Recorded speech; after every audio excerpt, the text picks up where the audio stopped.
Hello, everybody. Welcome to City Speak. I'm Clarence Anthony, your host and CEO and Executive Director of the National League of Cities. June marks the start of the Atlantic hurricane season, and cities along the Atlantic coast, as well as the Gulf Coast, are preparing for what is expected to be a highly active season. Communities need to be prepared for extreme weather, even if you're not in the path of the next named storm. I can tell you from growing up in South Florida, it's always about getting your community hardened, educated, and prepared. And actually, there's no community anywhere in the country that is completely immune.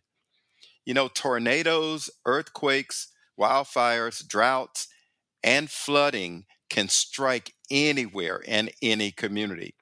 But the important thing is being prepared. Communities also need to be prepared for after an occurrence of a storm or a catastrophe occurs, about rebuilding homes, their businesses. And the rebuilding process can only be more complicated than people expect. Today, as we get prepared for this season, we are so honored to have a mayor join us who has actually gone through this process after an occurrence have occurred to rebuild and lead his community. So we're so honored to have the mayor of Lake Charles, Louisiana, Mayor Hunter, Nic Hunter, with us today to talk about what he's gone through the last few years, including Hurricane Harvey in 2017. And in addition to the COVID pandemic in 2020, Lake Charles was hit by Hurricane Laura and Delta in back to back months. I got to tell you, those kinds of occurrence really do require great leadership. I'm so pleased to be able to welcome to City Speak Mayor Nic Hunter.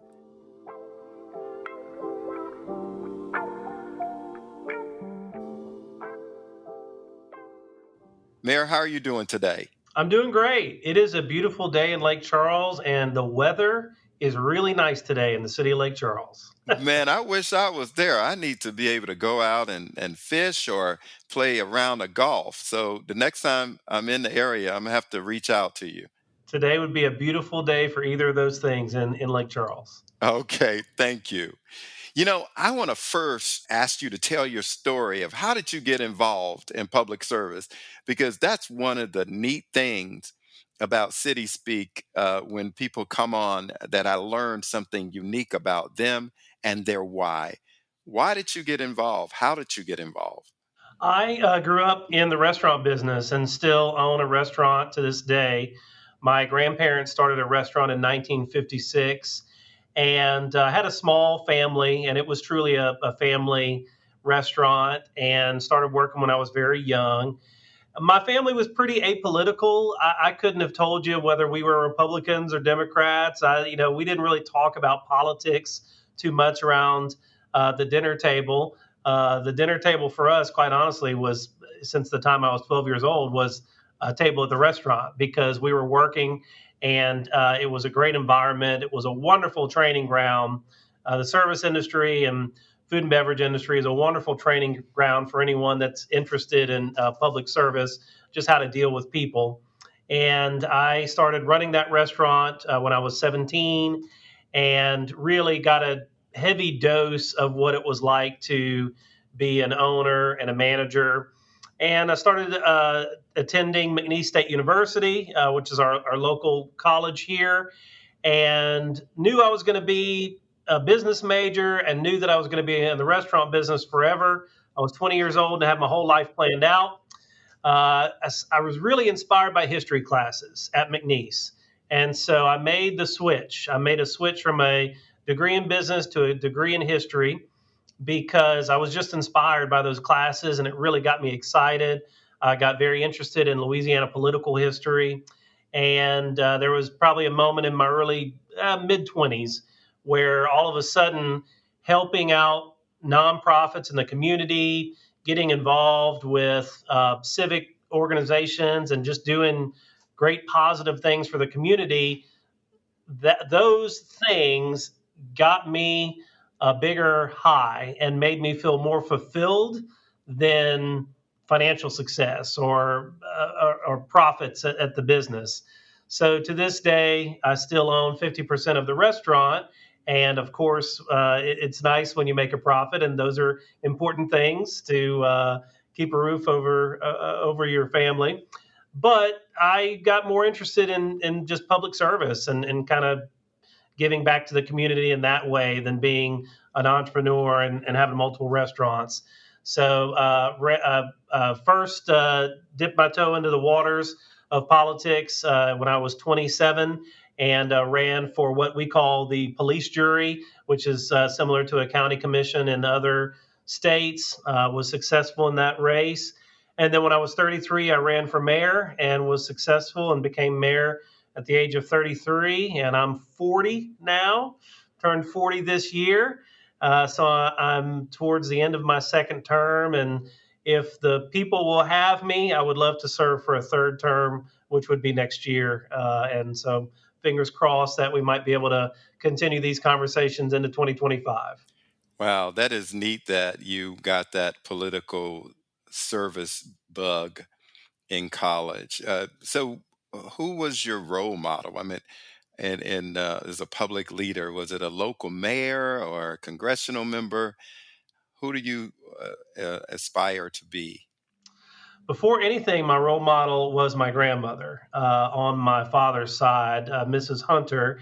And she started the restaurant and she really taught me work ethic at an early age.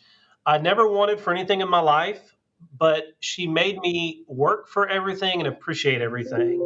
And I find, unfortunately, with some of the generation today, that work ethic and appreciation for working for something and earning something can sometimes be lacking. She taught me not only work ethic, but her experience growing up in the Great Depression. Hearing those stories really made an impact on me. And so today, I just appreciate so much every day that goes by that I, have a roof over my head and have the necessities for my family. I understand that those are not guaranteed things. So she was a role model for me. And then in the political world, there was a local gentleman named Ronnie Johns who was a state senator, state representative, local businessman. He went on to become the state gaming executive director of the Gaming Control Board for the state of Louisiana, and just announced his retirement from that position, gosh, about a month ago. But he was one that really, and still does today. I just appreciate him and love him so much. And he really kind of helped me to understand what it truly is to be in public service, and what we should be striving for, and to be in it for the right reasons. Well, thank you for sharing that because it does take, especially in this time, take leaders who are truly committed and know their why for wanting to serve. I kind of talked a little bit in the intro about growing up in South Florida, and almost every year there was a hurricane coming through South Florida in some form or fashion. And part of my time, I was mayor of my local community, and it takes really real leadership and real ability to coordinate.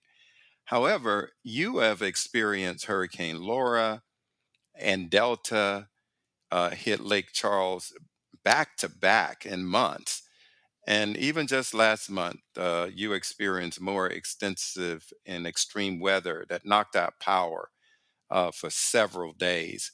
I want to ask you, what was the biggest unexpected lesson you learned to help you get through those events?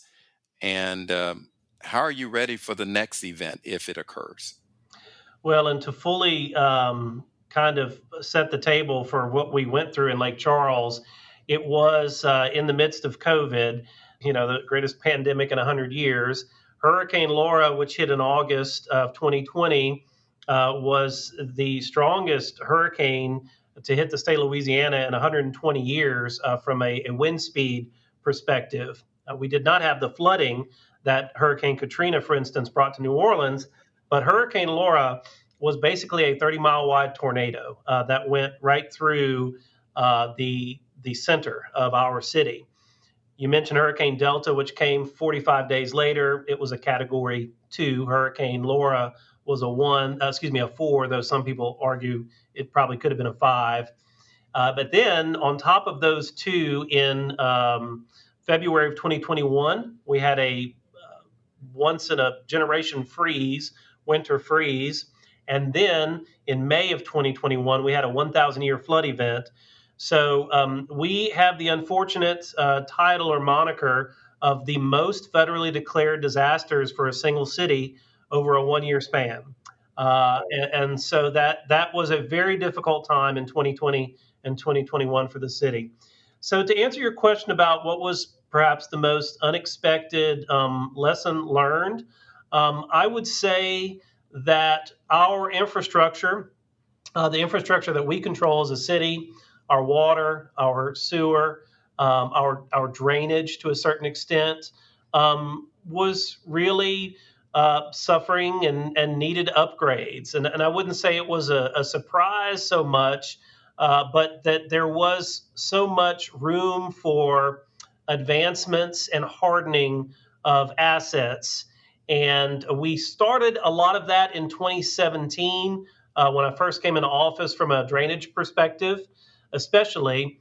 But we realized that we didn't have time to wait. We could not wait and do these things in incremental stages. We had to get very aggressive and had to get very deliberate about making those changes. The drainage program we began in 2017, we hope to get through about 6 to 7% of the city a year. But then when 2020 and 2021 happened, we realized we cannot wait. So we actually had the council give us authority to go borrow $20 million to clean out our entire drainage system. We're hopeful that FEMA does reimburse us for some of that. But I guess that would be the answer I could give is it was not a crazy, unexpected issue or realization that we had infrastructure needs, but perhaps the severity and the urgency of addressing those became very apparent in 2020 and 2021. Yeah, I do think there's this thought from most people that after disasters, um, the next immediate day or within an hour, federal dollars starts to come into your community to rebuild really immediately. But I know that that's not the case because, again, going through it in Florida. But would you talk a little bit about how you have worked with FEMA to be able to deal with some of the limitations that may exist within your community? Because that is the organization or the agency that's there for you.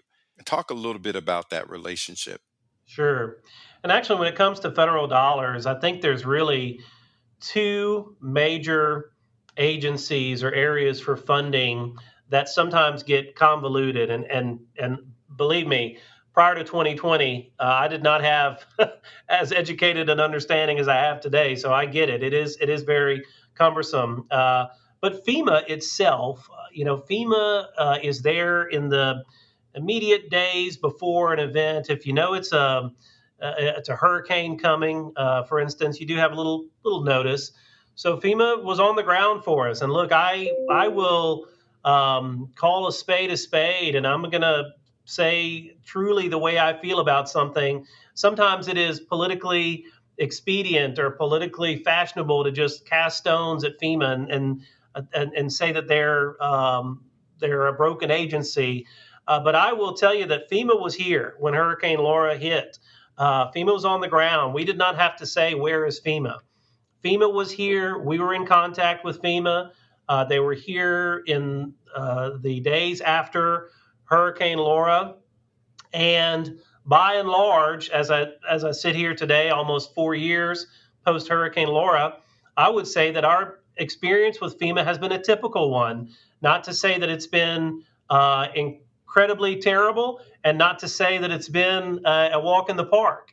However, I will say that today versus what we had 20 years ago, there are probably more programs and more opportunities for cities to truly benefit from FEMA and make themselves more resilient from FEMA than we had 20 years ago. Now, some of those additional programs come along with additional red tape and bureaucracy. But I will say, by and large, our experience with FEMA has been a positive one. Uh, and I believe firmly that because of what we went through in 2020 and 2021, and because of the way we have maximized our FEMA award and utilized FEMA programs, that we are setting up this city for the next 100 years to be ready for future disasters. And we would be naive to believe that we will not get hit again by a hurricane at some time in the future. And I can guarantee this community, I can guarantee this country that when Lake Charles does get hit again by a hurricane, we are going to be a hardened and more resilient city. And a lot of that is thanks to those FEMA programs. Yeah, and I agree with that again from having that experience. And I do think as you've built your staff and the consulting support and the education of your residents, it becomes putting a system together to be able to respond when it happens and if it happens. And I congratulate you on having that partnership with FEMA.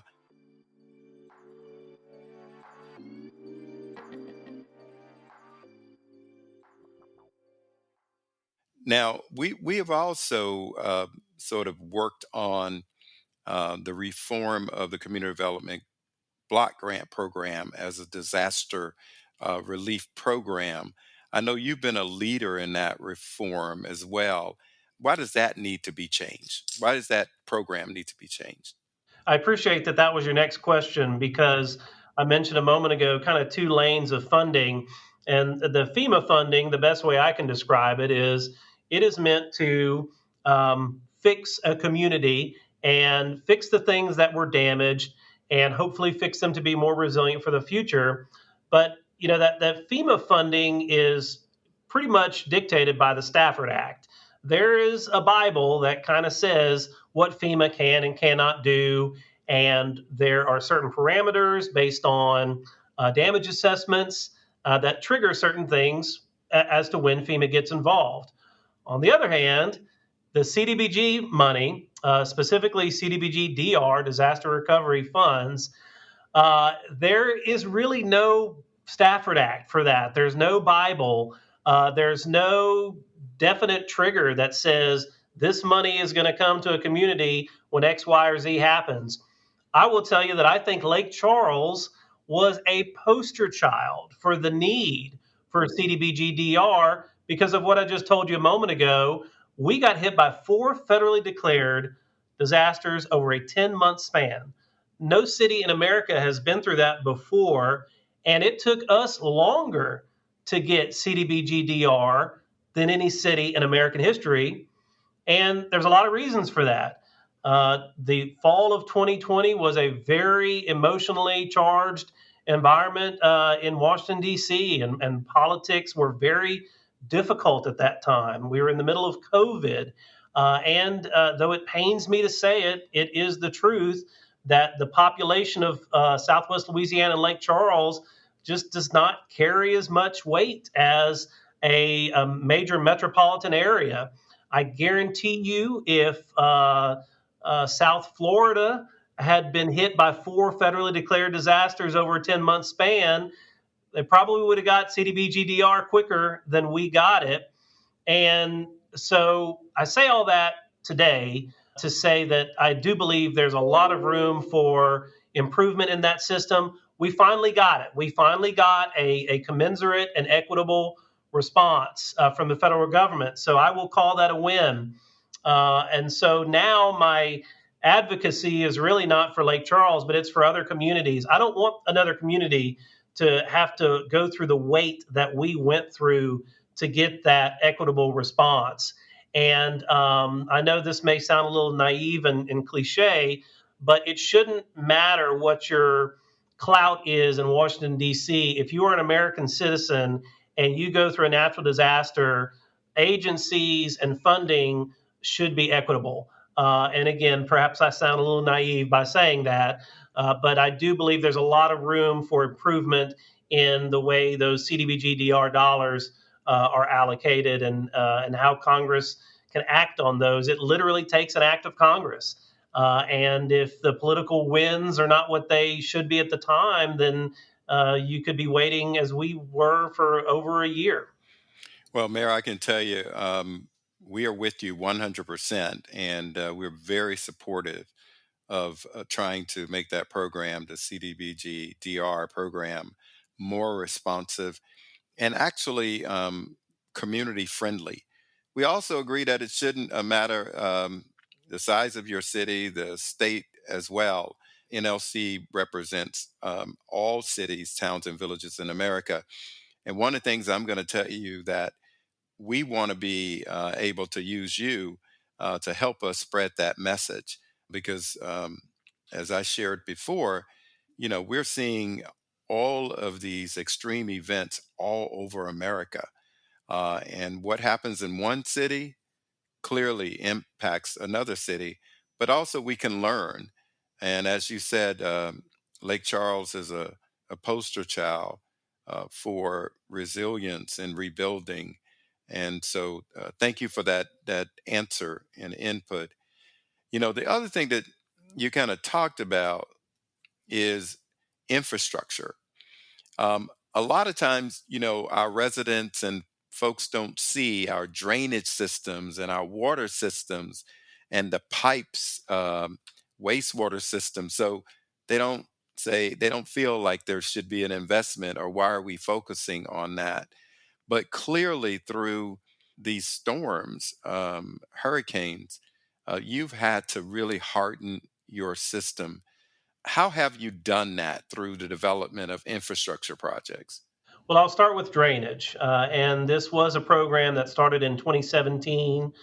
Prior to 2017, the city of Lake Charles did not have a proactive drainage cleaning program that was something that would happen on a regular basis. Prior to 2017, the city would really just address drainage or clean out drainage when there was a complaint or when there was a problem.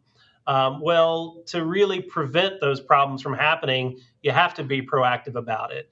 So we launched this program in 2017. As I said, we went through 2020 and 2021, and we realized, all right, we can't wait and just pay cash for this program every year and get through 6 to 7% of the city. So City Council authorized the city to go into some debt, and we are now at about 78% through the entire city of cleaning out our underground drainage system. We believe that system was certainly imperfect before Hurricane Laura in August of 2020. However, it does not take an engineer or a scientist to understand that when you go through two hurricanes and a 1,000-year flood event over a 10-month span, your drainage system is going to be even further compromised. So the stuff that we're pulling out of these drains, I guarantee you, and this is certainly what we are advocating to FEMA, is that those storms exacerbated what was going on. So happy to say that we're cleaning out that system. Again, very hopeful that we are reimbursed by FEMA for some of that, and we should be. But even worst case scenario, if we're not reimbursed by FEMA, it's work that needed to happen. We had to do it. So drainage, we have a better drainage system, and drainage is better today in the city of Lake Charles than it was pre-Hurricane Laura in August of 2020. I'm very proud of what we've done with our water system. We had water meters prior to 2020 that were basically 70-year-old technology. It was the old system where you had to have a meter reader go and look at every meter if they went, if they dusted the dirt off the meter and actually got an accurate reading. It was always suspect. We are 98% finished. We use some ARP funds from the federal government. We are 98% finished with a project where we have replaced every antiquated water meter in the city with automated water meters. This is key because what we found in February of 2021 was when we had that massive freeze. Construction in Lake Charles is not really anticipating those freezes like you have in the Northeast, and so we had over 1,200 water lines on private property that had busted, and that caused water pressure to drop throughout the whole city. We had to have city employees literally scouring the streets in trucks trying to look with the naked eye and see where they could find these water breaks. And it was literally just trying to guess where the water was coming from in certain yards. It was madness. So we had about 5 or 6 days where we didn't have sufficient water pressure. Today, if that exact event happened, one employee sitting in a room could look at a screen and give a printout of every broken line in the city, because you'd have those automated meters showing that they were running. And then those meters could strategically be turned off. We believe if the same event that happened to us in February 2021 happened today, that 5 or 6 days without water pressure today would be about a day, maybe a day and a half.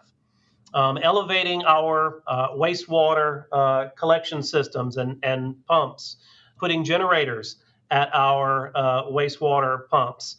All of those things are hardening this community. Some of it is money that's city money. Some of it's ARP money. A lot of it is FEMA, HMGP.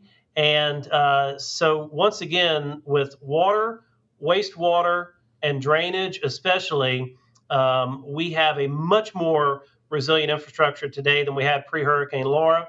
Our electrical grid is privately owned. We have a private utility, Entergy, but their resilience has really improved. And we recently went through some tornadoes, and those tornadoes did a lot of damage. We were out of power for a day in certain pockets of the city, and I know that was inconvenient for some, but had we had the electrical grid we had prior to August of 2020, when those tornadoes hit, that one day without power probably would have been 3 or 4 days without power. So every time we go through something like this, it's unfortunate, but we've also become maybe somewhat of a well-oiled machine when it gets time to go through an event like that. But just in general, this community is so much more resilient and so much stronger from an infrastructure perspective than we were 4 years ago. Mayor, you've talked a lot about infrastructure, federal programming, getting the systems hardened. Part of the infrastructure and what drives you are the people that live in Lake Charles. The 79,000 residents, probably a lot of them you know because you grew up there. Take us through how they've been sustainable and resilient through all of these extreme weather events. How have they rebounded, and what are some of the challenges they've gone through with all of these extreme events? Well, I know I'm biased, and I know every mayor in America would probably say this, but I truly think we have some of the most resilient and strongest people in America here in Southwest Louisiana. With what we've been through, this community just continues to bounce back, and I give the lion's share of that credit to the people here.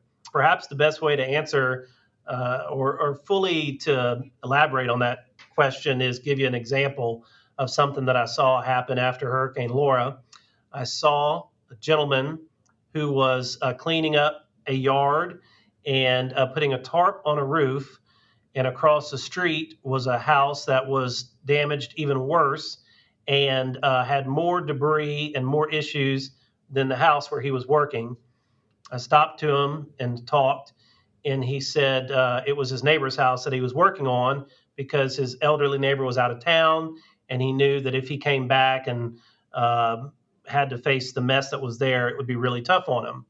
I asked where he lived, and he pointed to the house across the street. The one that I mentioned was looking even worse than his neighbor's house. And he chose to first go work on his neighbor's house, who was elderly, who really needed the help, and then tend to his own affairs. That's just the way Southwest Louisiana is, and that's the way that the people are here. So it's kind of in our blood, it's in our DNA. But it's also important to recognize that a community's issues are really just exacerbated after a natural disaster. So when it comes to things like income inequality and certain neighborhoods that have better insurance than other neighborhoods, those things are very evident in the aftermath of natural disasters. So even 4 years later, there are some neighborhoods you can drive through in Lake Charles and everything looks fine. There are some neighborhoods you can drive through and it's very evident that a natural disaster came through this neighborhood. And again, we're working to remedy that with our DR money, CDBG DR money, because it took so long to get it. Some of that money has not hit the streets yet, but we're getting there. And the people of this community have really risen to the challenge. Yeah, I mean, it does take, especially given all of the events that you've experienced, a long time for those who may not be as wealthy or may not have as much access to feel as if they can rebuild. And I'm glad to hear that story about your neighbor who would actually, this is all rural Southern way, if you will, go out there and clean somebody else's instead of theirs first. That's a great community, and Lake Charles is blessed to have that kind of culture. So, city speak, we have local leaders and others all over America. And in fact, I think this is the best podcast in the world, Mayor. But if you were sitting someplace with a group of local leaders and they say, "What should I be doing now, just in case an extreme event happened in my community?" What advice would you give them? Well, I would utilize pre-positioned, or they're called push packages, kind of colloquially, uh, pre-position packages as much as you can. That way, in the aftermath of a natural disaster, you're not scrambling to find a vendor or a supplier or a an engineer or an architect. You can have a lot of these FEMA approved pre-position packages ready to go to where if God forbid something happens, you can pull the trigger quickly. That's probably another lesson that we learned with Laura is we did have a lot of pre-positioned packages, but there were some services that we did not have those for, and we've changed that since. So make sure you're following FEMA regulations, but maximize pre-positioned packages. Maximize the amount of communication between your local and state agencies. Here in Louisiana, GOSEP, Governor's Office of Homeland Security and Emergency Preparedness, is very active when it comes to helping with evacuations. And the communication between local and state agencies is vital. It's important because the city of Lake Charles does not have, and most local cities don't have the revenue, the manpower, the bandwidth to evacuate a city and get outside of your own city limits with buses and things of that nature. So maximize the communication locally you have on the state level, and encourage citizens to stay aware, be prepared. Evacuations are not fun, but sometimes they're necessary. And locally, I think we've done a very good job of pulling that trigger to call for an evacuation only when we need to. And I think the benefit of that is people tend to listen. And so encourage your community to stay weather aware and really to listen to leadership when it comes time for those suggestions of what they should do with certain events. So, and thank you for that, because I do think a lot of leaders will say, this is not going to happen to me. There's no way, these kinds of extreme weather, hurricanes or tornadoes is going to happen to me within, months of each other. So I do think the advice that you've given is going to be very helpful to others. So I'm going to ask you my final question. Just tell me why Lake Charles, Louisiana is the greatest city in America. Well, I mean, Clarence, you just said it. So the fact that you said it means that we are the greatest city in America. I mean, you're the executive director, right? So, Oh man, I, if I had a do straight I have the executive director of National League of Cities on record saying Lake Charles is the greatest city in America? Thank you. Other than the fact that you said it, I would say that Lake Charles is a place where you can have a very good career. We have very good paying jobs here, very dependable and steady paying jobs here with a lot of industry. And it's also a very family friendly environment here. It is a great place to raise a family. We have so many fun opportunities with festivals and our downtown environment and our lakefront. I know I'm biased, but I have a blast here on the weekends with my 6-year-old son and my 4-year-old little girl and my wife. And sometimes I have to remind myself or ask myself, are you enjoying this city and your family so much just because you're the mayor? Or if you weren't the mayor, would you still be having so much fun raising a family in this city? And it really is that latter answer. I really enjoy being a dad and a husband and a business person in Lake Charles. It is a great city to be successful, but also to raise a family. Well, Mayor, let me tell you, I speak to a lot of leaders throughout America, and to have the opportunity to speak with you has just been an honor. And I feel like we're friends. So I'm going to call you Nick, my friend, and say that you are the right leader for your city for a number of reasons. First, you care. I can see that and hear it in your voice. Um, you're passionate and you're doing it for the right reasons. So I look forward one day to coming to the greatest city in America, Lake Charles, Louisiana, and sitting down talking with you. And we're going to start our conversation about what type of razor do you use on your bald head, like I do.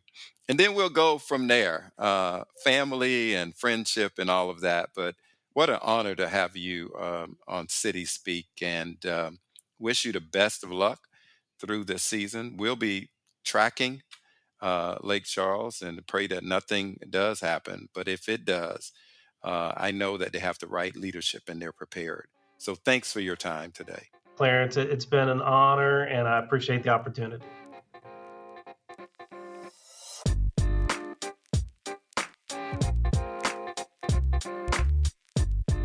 Thanks for listening to City Speak with Clarence Anthony. If you like the show, let us know. Share this episode with your friends and make sure to subscribe. We're curious to hear what you think, what you want more of, and how we can improve. If you have feedback or an idea for a guest you'd like Clarence to sit down with, send us your thoughts at cityspeakpodcast@nlc.org. Join us next month for a new episode. Like and subscribe here or wherever you get your podcasts. See you next time.